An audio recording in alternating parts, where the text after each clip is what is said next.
এছাড়াও আজকে কি করেছে, 13 আর 14 টার্গেট করেছে।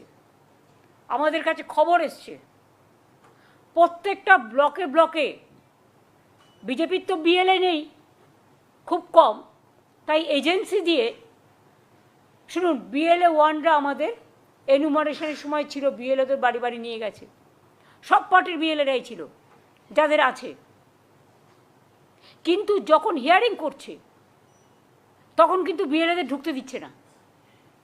কারণটা কি, আমাদের কাছে স্পেসিফিক খবর আছে।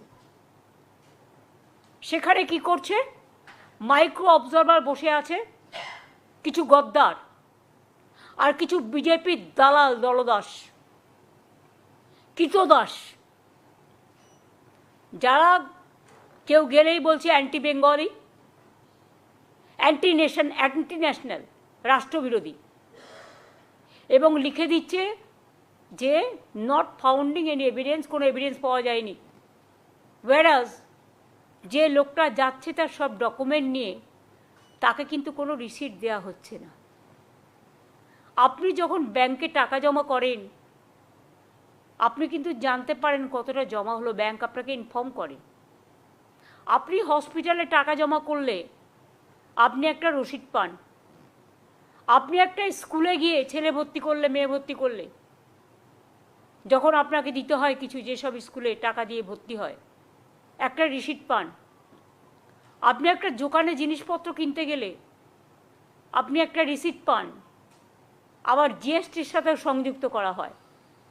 তাহলে এখানে যখন মানুষ তার পাসপোর্ট নিয়ে যাচ্ছে, মানুষ তার ডোমিসাইল সার্টিফিকেট নিয়ে যাচ্ছে, তার বার্থ সার্টিফিকেট নিয়ে যাচ্ছে, আধার কার্ড নিয়ে যাচ্ছে, প্যান কার্ড নিয়ে যাচ্ছে, হেলথ কার্ড নিয়ে যাচ্ছে, সার্ভিস ডকুমেন্ট নিয়ে যাচ্ছে, তাদের একতরফাভাবে বলে দেওয়া হচ্ছে যে তারা এলিজিবল নয়।